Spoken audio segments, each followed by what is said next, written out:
Lambreth's Photographic Atlas of Werewolf Metamorphosis, a little werewomen story. Narrated by Austin Finch. Lambreth's Photographic Atlas of Werewolf Metamorphosis was quite an ambitious piece of work, documenting the process of lupine transformation from beginning to end. But the story of this remarkable book and its author are shrouded in mystery. Mr. Arnold Lambreth had an unremarkable early life, growing up as the middle child in an average household in suburban Ohio.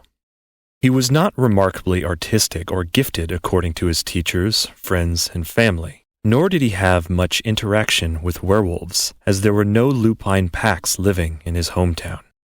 In 1898, when he turned 18, he joined the U.S. Army. Lacking sufficient marksmanship for the rifle corps and having no other definable skills, he was assigned to be a junior photographer's assistant, responsible for taking pictures for training manuals and newspaper articles.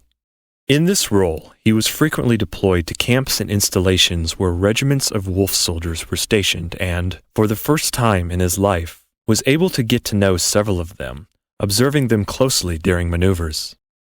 He was said to be fascinated by their ability to transform on command, and was neither disgusted nor frightened by them. Their rapid changes in limb and jaw length, the growth of fur, and the emergence of sharp teeth and talons were destined to become a subject of enduring interest to him, perhaps fatally so. After leaving the army in October 1900, Lambreth inherited a little money from an elderly aunt, enough to enable him to go to New York, rent a small studio, and try his luck at professional photography. During this time, he became a frequent attendee of various philosophical and quasi-scientific salons where wealthy, daring young wolfmen would occasionally participate in lectures and debates on mysticism, etheric travel, mind projection, and other topics of interest, attracting many humans who were curious about what lay beyond the prim borders of polite society. Information about Lambreth's activities at these events is limited. He left almost no impression on the other attendees, and when police came to question them after his disappearance, no one remembered him well. However, it is almost certain that Lambreth got the idea for his atlas in those gatherings where humans and werewolves mingled freely. It is also presumed that this is where he met the subject who was featured in his photographic plates. His model was well chosen, for he was able to hold the intermittent stages of transformation with remarkable steadiness, displaying none of the violent tremors that most wolfmen exhibit during the process. Despite his unusual talent, the model remained entirely anonymous and never allowed a clear picture of his entire face or head to be taken at any point. Although only 31 of the 38 photographs Lambreth took were recovered and published, his 1901 book is still considered a classic. The crisp, elegant descriptions are cited frequently, both for their scientific as well as artistic merit. There is one part of the manuscript, however, that was never printed. Mr. Lambreth's sole heir, a distant cousin who holds the rights to the book, has rarely permitted anyone to examine these unprinted pages, with one exception. The only expert who was given access to the material was Mr. J. H. Archibald. He summarized his findings in a report to the Society for the Advancement of Lupinology in 1904, 3 years after Lambreth's disappearance. His descriptions of the final, unpublished part of the atlas are highly disturbing.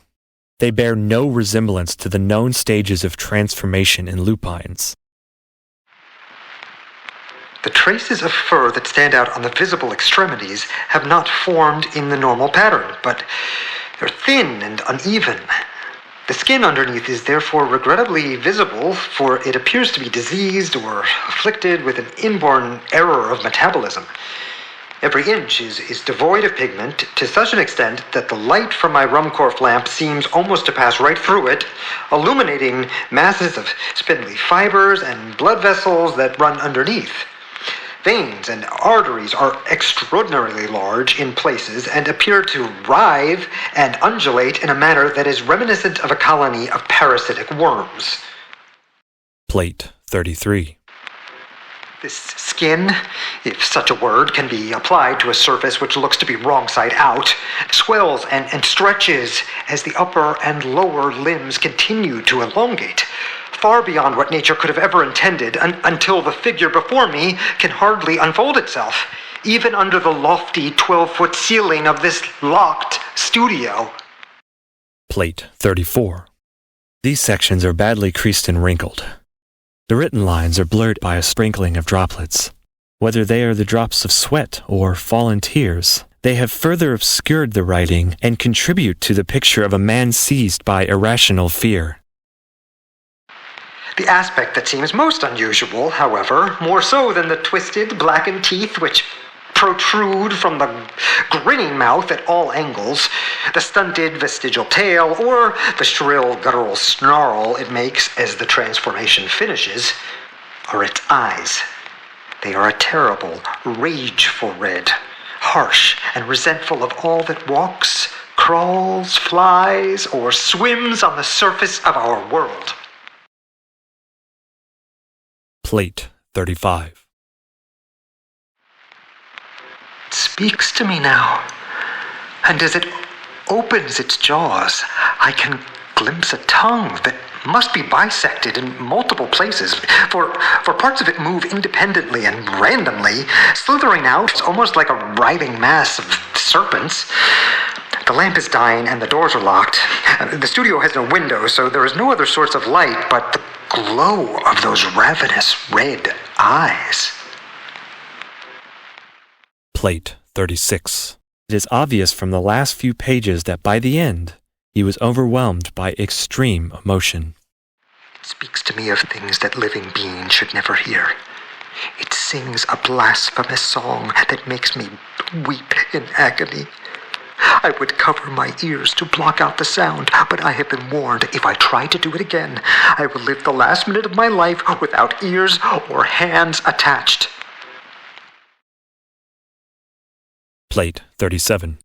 It is a great shame that these last few lines are completely insane, hallucinatory visions of something almost unspeakably grotesque. I am blessed to hear the song of the maw, the dark litany.